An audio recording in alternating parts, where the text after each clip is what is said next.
കർത്താവിനോട് അപേക്ഷിക്കുന്നു, ഒരു കാര്യം മാത്രം ഞാൻ തേടുന്നു. എല്ലാവരും ചേർന്ന് ഞാൻ കർത്താവിനോട് അപേക്ഷിക്കുന്നു, ഒരു കാര്യം മാത്രം ഞാൻ തേടുന്നു. ഒരു കാര്യം ഞാൻ കർത്താവിനോട് അപേക്ഷിക്കുന്നു, ഒരു കാര്യം മാത്രം ഞാൻ തേടുന്നു. കർത്താവിന്റെ മാധുര്യം ആസ്വദിക്കാനും കർത്താവിന്റെ ആലയത്തിൽ അവിടുത്തെ ഹിതമായാലും കരുതി ജീവിതകാലം മുഴുവൻ അവിടുത്തെ ആലയത്തിൽ വസിക്കാൻ തന്നെ. ദേശകാലത്താവിടുന്ന തന്റെ ആലയത്തിൽ എനിക്ക് അഭയം നൽകും. തന്റെ കൂടാരത്തിനുള്ളിൽ എന്നെ ഒളിപ്പിക്കും, എന്നെ ഉയർന്ന പാറയിലെത്തും. കർത്താവിന്റെ പ്രകാശവും കോട്ടയുമാണ്, ഞാനതിനെ ഭയപ്പെടണം. കർത്താവിന്റെ ജീവിതത്തിന് കോട്ടയാണ്, ഞാനതിനെ പേടിക്കണം. ഒരു കാര്യം ഒന്നുകൂടി എടുത്ത ഒരു കാര്യം ഞാൻ കർത്താവിനോട് അപേക്ഷിക്കുന്നു, ഒരു കാര്യം മാത്രം ഞാൻ തേടുന്നു. എല്ലാവരും ഒരു കാര്യം ഞാൻ കർത്താവിനോട് അപേക്ഷിക്കുന്നു, ഒരു കാര്യം മാത്രം ഞാൻ തേടുന്നു. കർത്താവിന്റെ മാധുര്യം ആസ്വദിക്കാനും കർത്താവിന്റെ ആലയത്തിൽ അവിടുത്തെ ഹിതമാരായാനും വേണ്ടി ജീവിതകാലം മുഴുവൻ അവിടുത്തെ ആലയത്തിൽ വസിക്കാൻ തന്നെ. തന്റെ ആലയത്തിൽ എനിക്ക് അഭയം നൽകും. തന്റെ കൂടാരത്തിനുള്ളിൽ എന്നെ ഒളിപ്പിക്കും, എന്നെ ഉയർന്ന പാറയിലെത്തും. 27-ാം സങ്കീർത്തനമാണ് ഇത്. വീഡിയോയിലൂടെ കേൾക്കുന്നവർക്ക് വേണ്ടിയാണ്. ഈ ഒരു കാര്യം മതി നമ്മുടെ ജീവിതത്തിൽ. ഇതിന് പ്രധാനമായ സ്ഥാനം കൊടുക്കുക. എന്താണ് ആ ഒരു കാര്യം? എന്താണ് ആ ഒരു കാര്യം? കർത്താവിൻ്റെ മാധുര്യം ആസ്വദിക്കുക. കർത്താവിൻ്റെ ആലയത്തിൽ അവിടുത്തെ ഹിതം ആരായാനും വേണ്ടി. ഇതൊക്കെയാണ് നമ്മുടെ ഉള്ളിൻ്റെ ഉള്ളിൽ ഈ ഹൃദയമാകുന്ന നമ്മുടെ ദേവാലയത്തിൽ ഈ ദിവ്യനാഥൻ എഴുന്നള്ളിയിരിക്കുമ്പോൾ ആ മണിയറയിൽ ചെന്ന് ആ മണവാളനോട് പ്രേമസല്ലാപത്തിലുണ്ടാകുന്ന ഒരു മാധുര്യമാണ്. അങ്ങനെയുള്ള പ്രേമസല്ലാപത്തിൽ അതാണ് പ്രാർത്ഥന. എന്നാൽ അതാണ് ലയനം, അതാണ് ദൈവമായിട്ടുള്ള ഒരു സംയോജനം. അപ്പോൾ ദൈവത്തിൻ്റെ ഹിതം നമ്മുടെ ഹിതത്തിലേക്ക് ഇറങ്ങി വരും. പിന്നെ നമുക്ക് ദൈവത്തിൻ്റെ ഹിതം മാത്രം ചെയ്യാനേ തോന്നുള്ളൂ. നമ്മുടെ മണവാളന് എന്ത് ഇഷ്ടമുള്ളത്, ചിലപ്പോൾ മീൻ കറിയാകാം അല്ലേ, നമ്മുടെ ഭർത്താവിന് എന്ത് ഇഷ്ടമുള്ളത് ഉണ്ടാക്കി കൊടുക്കാനല്ലേ ഭാര്യയ്ക്ക് ആഗ്രഹം എന്ന പോലെ. അങ്ങനെ മണവാളൻ്റെ ഇഷ്ടം അതാണ് ഈ ആലയം. തൻ്റെ കൂടാരത്തിനുള്ളിൽ എന്നെ ഒളിപ്പിക്കും എന്നൊക്കെ പറയുന്നത്. ഇതൊക്കെ ഭയങ്കര റൊമാൻറ്റിസം അവിടെ ഉണ്ടെങ്കിലും ഭയങ്കര ആത്മീയതയുടെ രഹസ്യമാണ്. അവിടെ തൻ്റെ കൂടാരത്തിൽ അവിടെ നിന്ന് ഒളിപ്പിക്കും എന്ന് പറയുന്നത് തന്നെയാണ് കൊളോസ്യ ലേഖനത്തിൽ 3-ാം അധ്യായത്തിൽ 3-ാം അധ്യായത്തിൽ 3-ാമത്തെ വചനം 3:3 റോക്കോക്കോ ഗാലഫിൽക്കോ തെസതെസതിം തിം തിത്വിലിഹി. അതാണ് പൗലോസ്ലിയുടെ ലേഖനങ്ങളുടെ ഒരു ഷോർട്ട് ഫോമാണ് റോക്കോക്കോ. Romans, Corinthians. കാൽ എഫിൽക്കോ ഗലേഷ്യൻസ്, എഫീഷ്യൻസ്, ഫിലിപ്പിയൻസ്, കൊളോഷ്യൻസ്. ഗാൽ എഫിൽക്കോ തെസതെസതിം തിം. തെസതെസതിം തിം എന്ന് പറഞ്ഞാൽ തെസലോനിയക്കാർ 1:2, തിമത്തി 1:2. തെസതെസതിം തിം തിറ്റ്ഫിലിഹി. ടൈറ്റസ് ഫിലിമോൻ. അപ്പം എങ്ങനെയാ? റോക്കോക്കോ ഗാലഫിലിക്കോ തെസ് തെസ് തിം തിം തിറ്റ്ഫിലിഹി. എങ്ങനെ വേണമെങ്കിലും പാടാം. റോക്കോക്കോ ഗാലഫിൽക്കോ തെസ് തെസ് തിം തിം തിറ്റ്ഫിലിഹി. അപ്പോൾ റോക്കോക്കോ ഗാലഫിൽക്കോ, Galatians, Ephesians, Philippians, Colossians. Colossians 3:3 പറയുന്നത് എന്താ? എന്തെന്നാൽ നിങ്ങൾ മൃതരായിരിക്കുന്നു, നിങ്ങളുടെ ജീവൻ ക്രിസ്തുവിനോടൊപ്പം ദൈവത്തിൽ നിഗൂഢമായി സ്ഥിതി ചെയ്യുന്നു. നമ്മുടെ ജീവൻ ക്രിസ്തുവിനോടൊപ്പം ദൈവത്തിൻ്റെ ഉള്ളിൽ, ദൈവത്തിൽ. നമ്മൾ ദൈവം നമ്മളിൽ എന്നുള്ള ആശയത്തിലാണ് വളർന്നുകൊണ്ടിരിക്കുന്നതെങ്കിൽ അതേ സമയത്ത് അതിനേക്കാൾ വലിയൊരു കാര്യമാണ് ദൈവം നമ്മളിൽ ആയിരിക്കുന്ന അതേ അവസരത്തിൽ നമ്മൾ ദൈവത്തിലുമാണ്. അതാണ് നിന്നിൽ ഞാനുമേ എന്നിൽ നീ. കണ്ടോ? നിന്നിൽ ഞാൻ ആയിരിക്കുമ്പോൾ തന്നെ നീ എന്നിലും. അതാണ് ഈ ട്രിനിറ്റിയുടെ മിസ്റ്ററി എന്ന് പറയുന്നത്. ത്രിത്വം നമ്മളിൽ വസിക്കുന്നു എന്നത് മാത്രമല്ല, അതേ സമയത്ത് നാം ത്രിത്വത്തിൽ വസിക്കുന്നു എന്നതുകൂടിയാണ്. ഒരു കാര്യം ഞാൻ കർത്താവിനോട് അപേക്ഷിക്കുന്നു, ഒരു കാര്യം മാത്രം ഞാൻ തേടുന്നു, കർത്താവിൻ്റെ മാധുര്യം ആസ്വദിക്കാനും കർത്താവിൻ്റെ ആലയത്തിലവിടത്തെ ഹിതമാരായാനും വേണ്ടി. ഒരു കാര്യം ഞാൻ കർത്താവിനോട് അപേക്ഷിക്കുന്നു, ഒരു കാര്യം മാത്രം ഞാൻ തേടുന്നു, കർത്താവിൻ്റെ മാധുര്യം ആസ്വദിക്കാനും കർത്താവിൻ്റെ ആലയത്തിലവിടത്തെ ഹിതമാരായാലും വേണ്ടി.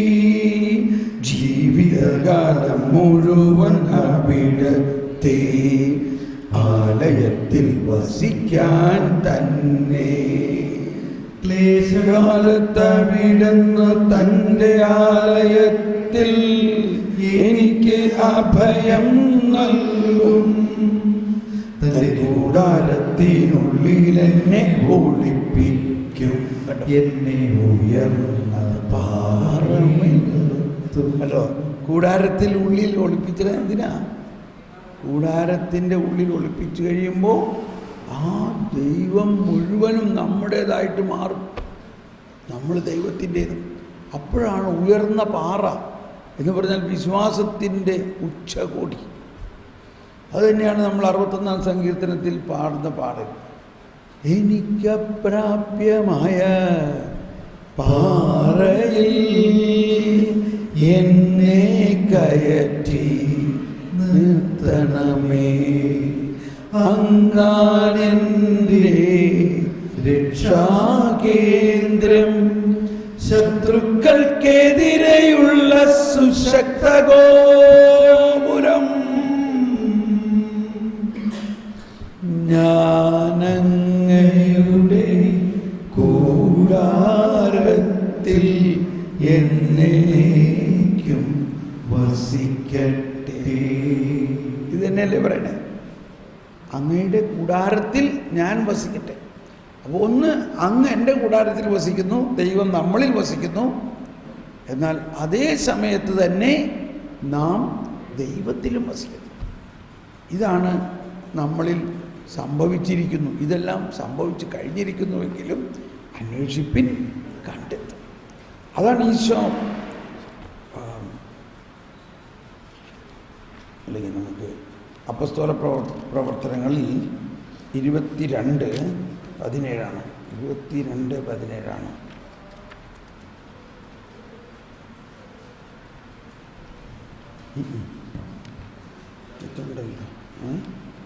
ഇല്ല 17. ആര്യോപാഗസ് എവിടെയാണ്?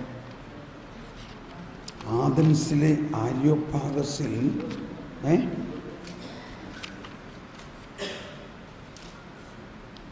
ആഥൻസിൽ ഓക്കെ, ആര്യോപാഗസ് 22, അത് കഴിഞ്ഞിട്ട് 28 കേട്ടോ, 17, 28.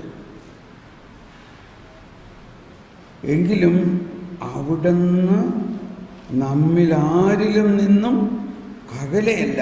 എന്തെന്നാൽ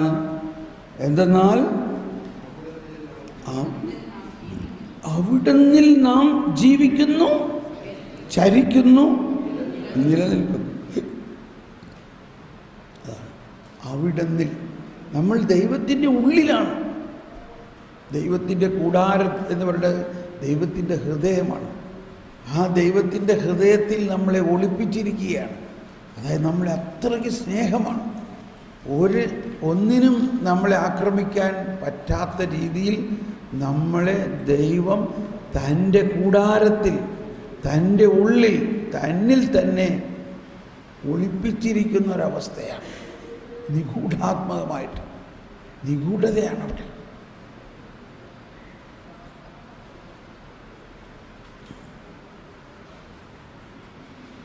അവിടുന്ന് നമ്മിൽ ആരിലും നിന്നും അകലെയല്ല. ഒന്നെല്ലാവരും വായിച്ചേ, 17, 28.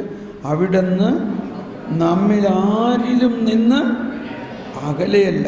എന്തെന്നാൽ അവിടുന്നിൽ നാം ജീവിക്കുന്നു, ചരിക്കുന്നു, നിലനിൽക്കുന്നു. നാം അവിടുത്തെ സന്താനങ്ങളാണ് എന്ന് നിങ്ങളുടെ തന്നെ ചില കവികൾ പറഞ്ഞിട്ടുണ്ടല്ലോ.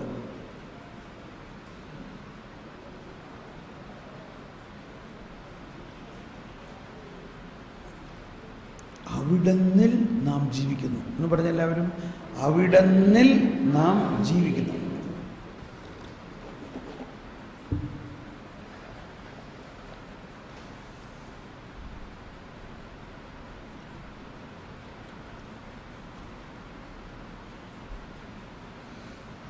അപ്പം ഇതാണ്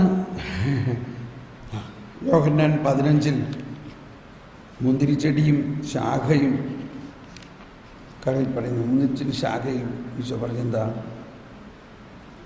നിങ്ങൾ എന്നിൽ വസിക്കുകയും ഉണ്ടോ, അല്ലെങ്കിൽ 5 മുതൽ വായിക്കാം. ഞാൻ മുന്തിരിച്ചെടിയും നിങ്ങൾ ശാഖ. ആരെന്നിലും ഞാൻ അവനിലും വസിക്കുന്നുവോ അവൻ ഏറെ ഫലം പുറപ്പെടുവിക്കും. എന്നെ കൂടാതെ നിങ്ങൾക്ക് ഒന്നും ചെയ്യാൻ കഴിയും. എന്നിൽ വസിക്കാത്തവൻ, കേട്ടോ, എൻ്റെ ഉള്ളിലായിരിക്കണം. മുറിച്ച ശാഖ പോലെ പുറത്തെറിയപ്പെടുകയും ഉണങ്ങിപ്പോവുകയും ചെയ്യുന്നു.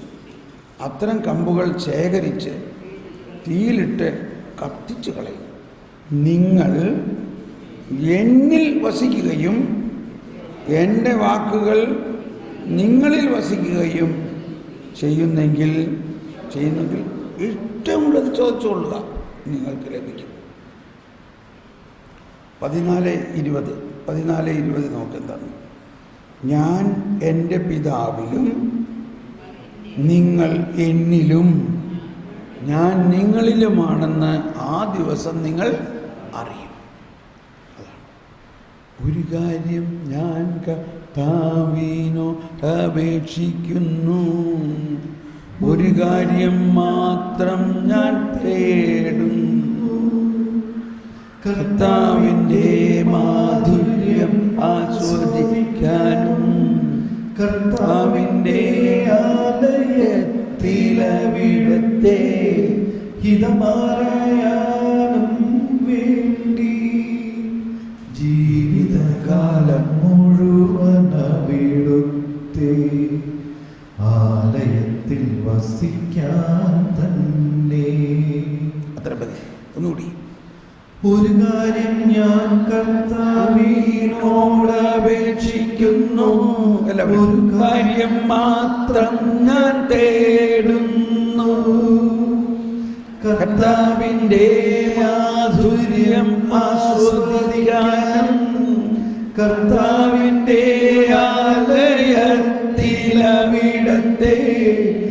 സ്നേഹിതമാരായാലും വേണ്ടി ജീവിതകാലം മുഴുവൻ അവിടുത്തെ ആലയത്തിൽ വസിക്കാൻ തന്നെ. സിസ്റ്റർമാർക്കൊക്കെ ഭയങ്കര സന്തോഷമാണ്. കാരണം അതല്ലേ അവരുടെ ജീവിതമില്ലേ, ജീവിതകാലം മുഴുവനും കർത്താവിനോട് ഒത്തിങ്ങനെ ജീവിക്കുക. ആ ഒറ്റ കാര്യം. അതിനകത്ത് ഒരുപാട് കാര്യങ്ങൾ വേറെ ഉണ്ട് കേട്ടോ. അപ്പോൾ ഈ സങ്കീർത്തനങ്ങൾ ഞാനിങ്ങനെ ഓരോ വാക്കുകളെടുത്ത് ഇങ്ങനെ പറയണതിൻ്റെ അർത്ഥം, ഈ ധ്യാനം കഴിഞ്ഞു പോകുമ്പോൾ നിങ്ങൾക്കുണ്ടാകാൻ പോകുന്ന ഒരവസ്ഥ ഇതാണ്. നിങ്ങൾ രാത്രിയിൽ ഉറങ്ങുമ്പോഴൊക്കെ അല്ലെങ്കിൽ ചുമ്മാ നടക്കുമ്പോഴൊക്കെ ആരോ അകത്തിരുന്ന് പാടണമായിട്ട് തോന്നും. ആരാണത്? പരിശുദ്ധാത്മാവാണ്. കാരണം ഈ സങ്കീർത്തനങ്ങളെല്ലാം പരിശുദ്ധാത്മാവിൻ്റെ രചനയാണ്. അപ്പോൾ ഇങ്ങനെ അതിങ്ങനെ അവസാനം ഒരു മൂളിപ്പാട്ട് മാതിരി ഒരു മെലഡി ആയിട്ട് ഇങ്ങനെ ഉള്ളിലിങ്ങനെ വരും. നിങ്ങളതിങ്ങനെ, അതാണ് നമ്മുടെ ജീവിതത്തിൻ്റെ താളമെന്ന് പറയുന്നത്. നമ്മുടെ ജീവിതത്തിലെ ആ സാഹചര്യങ്ങളുമായിട്ട് അതിങ്ങനെ ഒത്തുപോണ കാണാം. ഉദാഹരണത്തിന് നമ്മൾ ഭയങ്കര ഒരു പ്രയാസത്തിൽ നീങ്ങിക്കൊണ്ടിരിക്കുകയാണ്. അപ്പോൾ ഒരു മെലഡി അല്ലെങ്കിൽ ഒരു ആശയം അല്ലെങ്കിൽ ഒരു വചനം ഇങ്ങനെ വരും. നിന്റെ ഭാരം കർത്താവിനെ ഏൽപ്പിക്കുക, അവിടുന്ന് നിന്നെ താങ്ങിക്കൊള്ളും. ഇതാരാ പാടുന്നത്?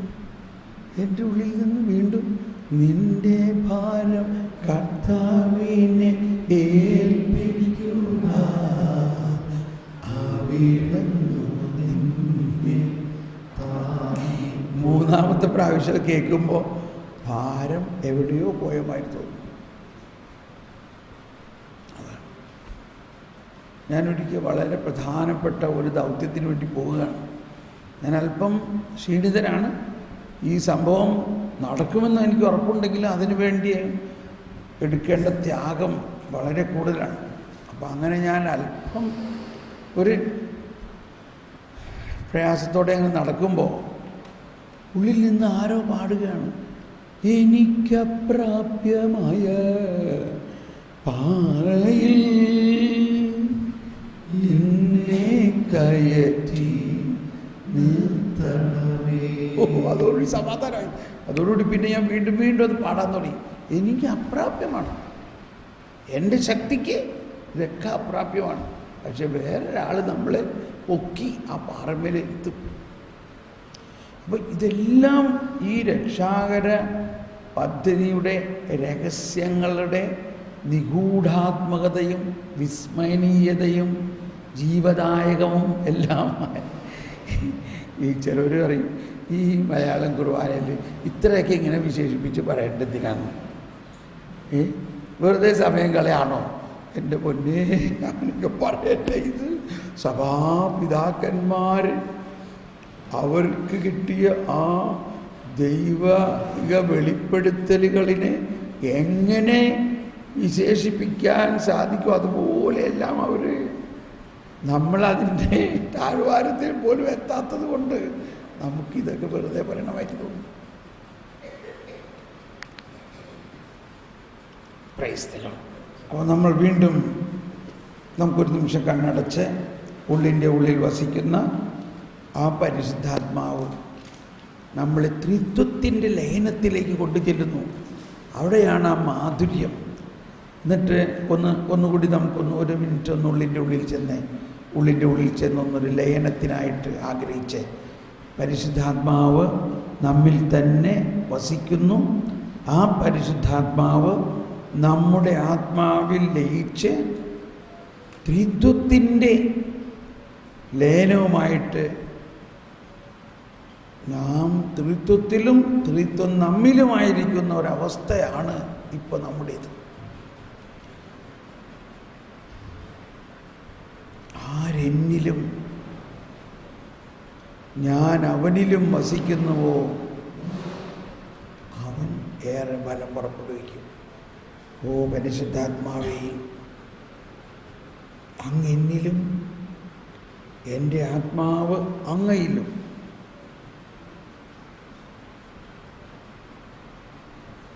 നിന്നിൽ ഞാനുമേ എന്നിൽ ഇങ്ങനെ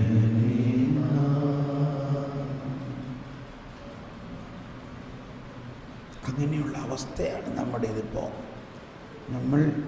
നമ്മളിൽ ത്രിത്വം, ഈശോ പുത്രൻ, ഈശോ പിതാവ്, പരിശുദ്ധാത്മാവ്. എന്നാൽ അതേ സമയത്ത് നമ്മൾ ഈ ത്രിത്വത്തിൻ്റെ അകത്ത്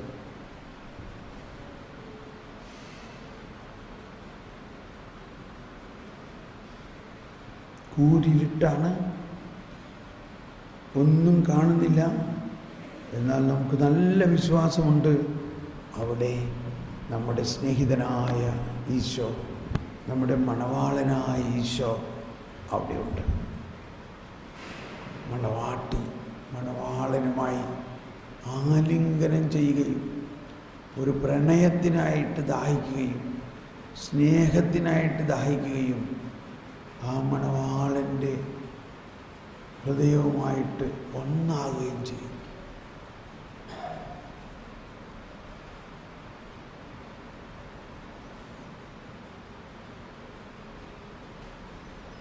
ആ ഒന്നാകുന്ന അവസ്ഥയിൽ നമ്മുടെ ഉള്ളിൻ്റെ ഉള്ളറയിൽ എനിക്കുള്ളതെല്ലാം നിനക്കുള്ളതാണ്, ദൈവത്തിനുള്ളതെല്ലാം നമുക്കുള്ളതാണ്.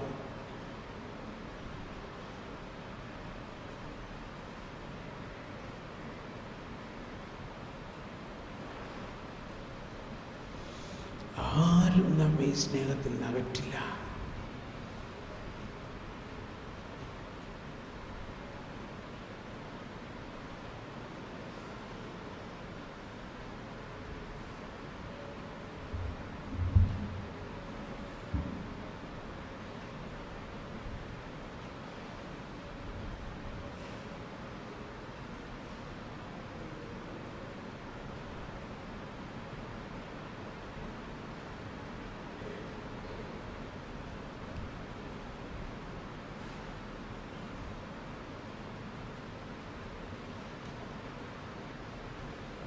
ആ സ്നേഹം, ആ ജ്ഞാനം, ആ ദൈവത്തിൻ്റെ ഇതിനുള്ളതെല്ലാം നമ്മിലേക്ക് ഒഴുകുന്നു. വിശ്വസിക്കുക, വിശ്വസിക്കുക, നമ്മിലേക്ക് ഒഴുകുന്നു.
നമുക്ക് സാവധാനം പുറത്തേക്ക് വരാം.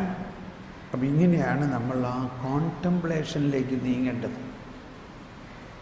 നമ്മൾ ഈ കോൺടെംപ്ലേഷൻ എന്ന് പറയുന്നത് മെഡിറ്റേഷനിൽ നിന്നും വളരെ വ്യത്യസ്തമാണ്. മെഡിറ്റേഷൻ എന്ന് പറയുമ്പോൾ കുരിശിൻ്റെ വഴി ഒരു മെഡിറ്റേഷനാണ്. ആ കുരിശിൻ്റെ സംഭവം അതെല്ലാം നമ്മളുടെ ഓർമ്മയിലേക്ക് കൊണ്ടുവരുന്നു, ധ്യാനിക്കുന്നു. അതുപോലെ തന്നെ ജപമാലയിൽ ഒരു മെഡിറ്റേഷനാണ്, ആ ഓരോ സംഭവങ്ങൾ ഓർക്കുന്നു. എന്നാൽ കോൺടെംപ്ലേഷനിൽ മെഡിറ്റേഷൻ ഇല്ല. അവിടെ ആ വ്യക്തിയെ ഒരു പടത്തിലോ ഒരു സംഭവത്തിലോ കാണുകയല്ല ചെയ്യണത്. ആ യേശു ഒരു വ്യക്തിയായി, എന്നാൽ ആത്മാവാണ്, അരൂപിയാണ്. നമ്മുടെ ആത്മാവിൽ ആ വ്യക്തി ജീവിക്കുന്നു. ഇതെല്ലാം ക്രിസ്തു എന്നിൽ ജീവിക്കുന്നു. ആ ജീവിക്കുന്ന ക്രിസ്തുവുമായിട്ടുള്ള സ്നേഹ, പ്രേമ, സല്ലാപം, ആ ക്രിസ്തുവുമായിട്ടുള്ള ജീവൻ പങ്കിടൽ, അതാണ് ഉടമ്പടി എന്ന് പറഞ്ഞാൽ. എന്താ ഉടമ്പടി എന്ന് പറഞ്ഞാൽ? ഉടമ്പടി എന്ന് പറഞ്ഞാൽ ജീവൻ്റെ കൈമാറ്റമാണ്. ഇപ്പം നമ്മൾ വിവാഹിതരായി എന്ന് പറഞ്ഞാൽ നമ്മൾ വിവാഹ ഉടമ്പടിയിലേക്ക് പ്രവേശിച്ചിരിക്കുന്നു. എന്താണ് ഞാൻ വിവാഹ ഉടമ്പടിയിലേക്ക് പ്രവേശിച്ചു എന്ന് പറഞ്ഞാൽ?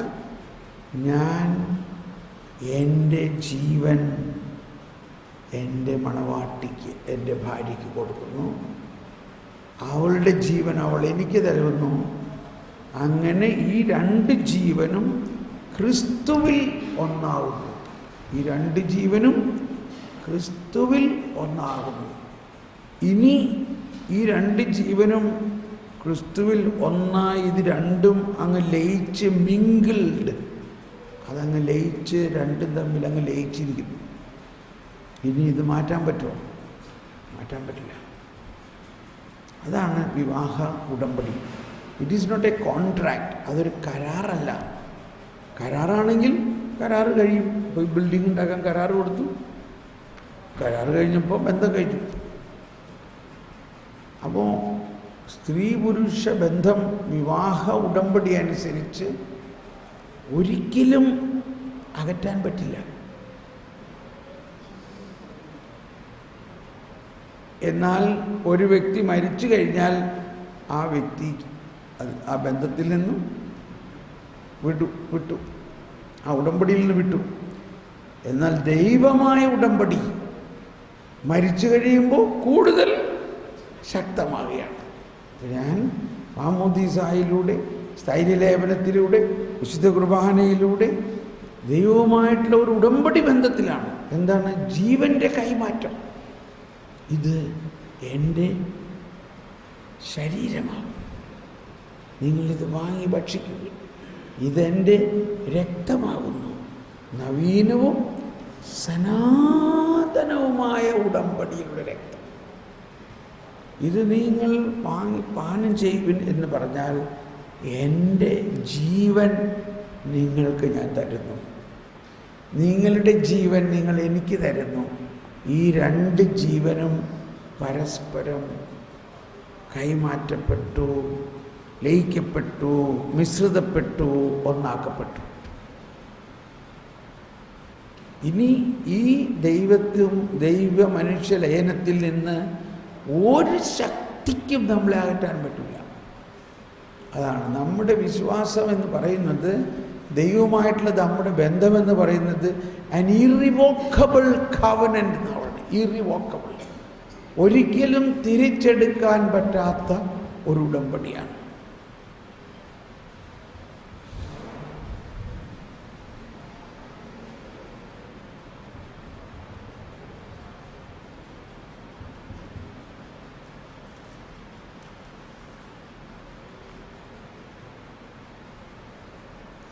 ഒരു ഹിന്ദി പാട്ട് വരികയാണ്, പാടട്ടെ. ചിലപ്പോൾ നിങ്ങളൊക്കെ കേട്ട് പരിചയമുള്ളതായിരിക്കും. जब से प्यारा यीशु आया मेरा जीवन बदल बदल गया. സ്നേഹനിധിയായ യേശു എൻ്റെ ജീവനിൽ വന്നപ്പോൾ എൻ്റെ ജീവൻ മാറി. जब से प्यारा यीशु आया मेरा जीवन बदल बदल गया. जब से मैंने उसे पाया मेरा जीवन बदल बदल गया. जब से मैंने उसे पाया मेरा जीवन बदल बदल गया. इस जहां के जिंदगी से मुझे छुटाया जान देकर. ഈ ലോകത്തിൻ്റെ ഈ ജിന്ദഗിയിൽ നിന്നും ദൈവം തൻ്റെ ജീവൻ നൽകി എന്നെ വിടുവിച്ചു. इस जहां के जिंदगी से मुझे छुटाया जान देकर. तब से दिल मेरा मन मेरी काया मेरा जीवन बदल बदल गए. तब से दिल मेरा मन मेरी काया. तब से दिल दिल मन മനസ്സ്, ആത്മാവ്, മനസ്സ്, മേരി കായ എന്ന് പറഞ്ഞ ശരീരം, കായ ശരീരം. തബ് സെ ദിൽ മേരാ മൻ മേരി കായ മേരാ ജീവൻ ബദൽ ബദൽ ഗയാ. രാത് വാ ദിൻ ബീത് ഗയാ ഹൈ ഹുവാ സവേരാ സുബഹ താരാ. രാത്രിയും പകലും കഴിഞ്ഞു, ഇതാ ഒരു പ്രഭാതം വന്നിരിക്കുന്നു. അതൊരു പുതിയ ജീവിതം, ദൈവരാജ്യം. രാത് രാത് കാ ദിൻ ബീത് ഗയാ ഹൈ. രാത്രിയുടെ കാലം കഴിഞ്ഞു, ഇതാ പ്രഭാതമായി. രാത് കാ ദിൻ ബീത് ഗയാ ഹൈ ഹുവാ സവേരാ സുബഹ താരാ. പ്രഭാത നക്ഷത്രം.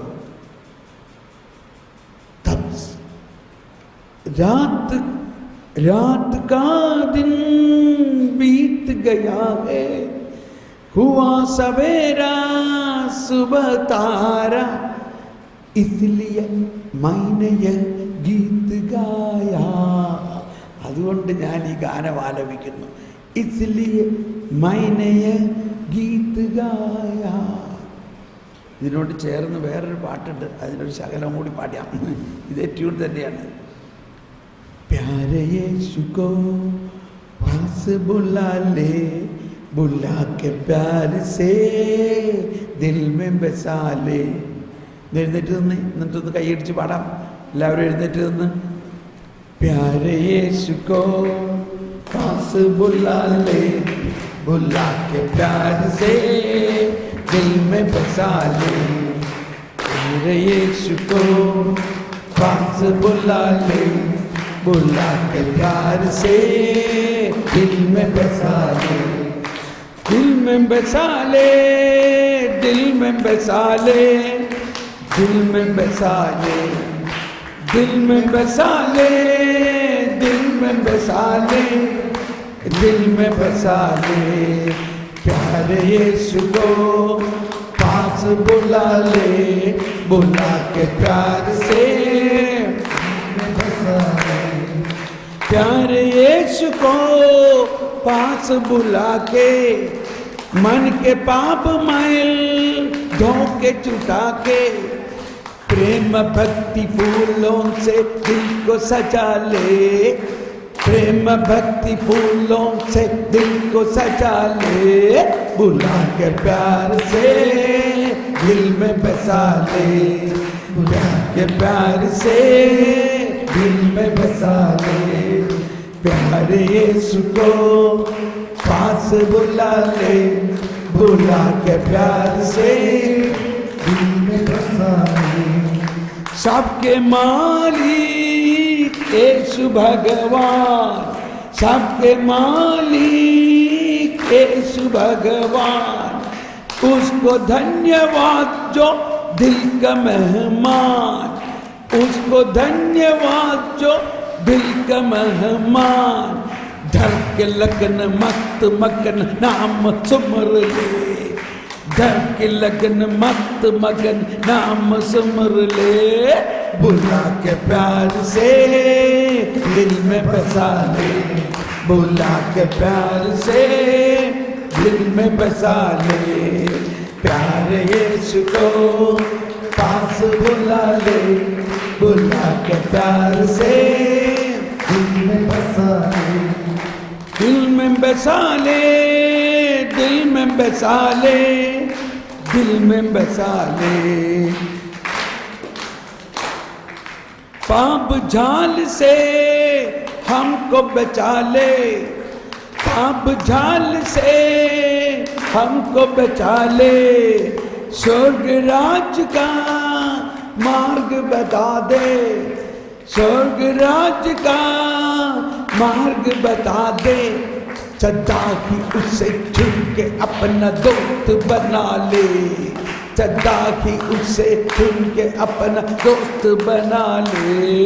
बुला के प्यार से दिल में बसा ले, बुला के प्यार से दिल में बसा ले। എല്ലാവരും ഫാസ്റ്റ്